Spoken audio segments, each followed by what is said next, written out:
Welcome back to The Explainer. Today, we are tracing a really compelling journey. We're going from joyous, ancient agricultural traditions straight to the urgent, unforgiving front lines of the modern climate crisis. We're going to explore what we grow, how we adapt, and ultimately what we stand to lose if we don't pay attention. Okay, let's dive into this. High up in the lush Himalayas, terrace farming is so much more than just breathtaking scenery. For generations, farming in these regions wasn't merely a job. It was this finely tuned ecological dance. It was a way of completely honoring the incredible biodiversity and the incredibly challenging topography of the land. And you can actually hear that deep connection echoing in traditional Kumoni songs. There's this beautiful line, Jiraya, Jagiraya, which translates to, "You live long, be aware."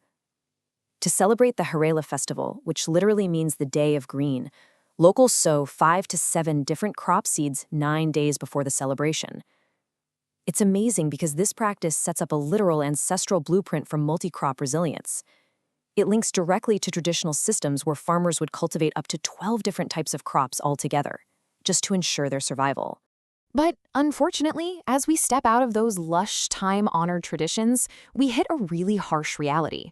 The climate crisis is here, and it is dealing absolutely devastating blows to our agricultural systems.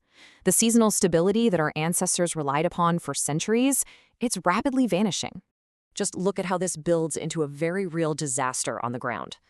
Take the completely bizarre weather patterns that recently destroyed Bihar's famous Shahi lychee crop. In November and December, unusual heat deprived the trees of the winter chill they desperately need. Then, come early spring, cloudy weather just invited in devastating pests, like the flower Weber.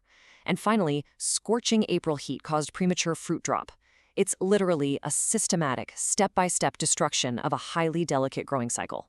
So the crucial point is, the fallout from this was massive, a staggering 70% crop loss. In just a single season, farmers in Muzaffarpur and neighboring districts lost almost their entire harvest to this erratic weather. It serves as a really dramatic warning of exactly what's at stake when our environment loses its balance. But here's the thing. A shifting climate isn't our only enemy right now.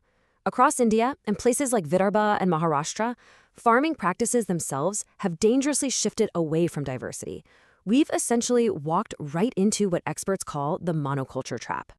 Now, what's really interesting about this slide is how stark the contrast is. On one side, you have traditional multi-crop systems, like planting 12 diverse, resilient crops that create a natural ecological safety net. But on the other side sits modern monoculture. We're talking vast, endless fields of a single, highly vulnerable crop, like Bt cotton, which requires massive financial investment and basically assumes the weather is going to be absolutely perfect. Because when you rely entirely on monocropping, especially if you're a small farmer in a rain-fed region, you enter a vicious cycle. Farmers are hit with sky-high input costs for hybrid seeds and chemical fertilizers. Then, continuous chemical use degrades the soil fertility and actually ends up creating resistant superpests like the kink bollworm. So when that single, incredibly expensive crop fails because of a disrupted monsoon, these farmers are trapped in mounting debt. And tragically, that leads straight to immense agrarian distress and forced migration. So how do we actually break free from this trap? Well, a vital lifeline might just be something called agroforestry. This is the deliberate integration of crops with trees, bamboo, and diverse vegetation all on the same farmland. It brilliantly takes that multi-crop wisdom from the traditional Harela Festival we talked about earlier and modernizes it to protect today's farmers.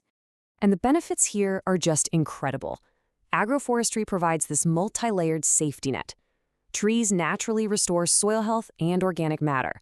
Their root systems retain crucial soil moisture, which is an absolute game changer during droughts. Plus, they provide secondary income, things like honey, fruits, or timber. So a failed primary crop doesn't automatically spell total financial ruin for the farmer. Not to mention, nitrogen-fixing trees drastically cut down the need for those expensive chemical fertilizers. And this brilliantly illustrates how integrating trees and varied plants actually invites ecological magic back to the farm. Birds, pollinators like butterflies, and beneficial insects all return. They naturally manage pests and help heal the land, entirely without relying on a cocktail of toxic chemicals. But listen, even with the best ecological practices in place, severe climate shocks are still going to happen. Which brings us to a really critical question. When those commercial seeds fail, when the lab-made hybrids simply cannot withstand the heat or the drought? Who holds the backup plan for our food supply? The answer often lies with grassroots heroes. People like Mandabai Gavatkar. Mandabai is a farmer in Vidarbha, and she's single-handedly keeping a traditional variety of black rice, called lukachai, safe in a simple cloth pouch hanging from a bamboo peg in her home. It is a totally unregistered traditional seed that has survived way outside the formal government system. It's been hardened by generations of local droughts, pests, and extreme seasons. And Mandabai's little pouch of seeds? It is intimately connected to the much broader fight for biological diversity. It's exactly like protecting the wild, diverse fauna of the Himalayas. You see, these traditional seeds are living genetic archives. They contain incredibly complex traits for climate resilience and nutrition that no modern laboratory, no matter how well funded, can simply recreate from scratch. Yet we are losing this irreplaceable genetic archive at a terrifying rate. To put that into perspective, in the Damangang block alone, local farmers report that crop varieties have plummeted from 131 down to just 21. That is a massive loss of agricultural diversity, and it happened within a single lifetime.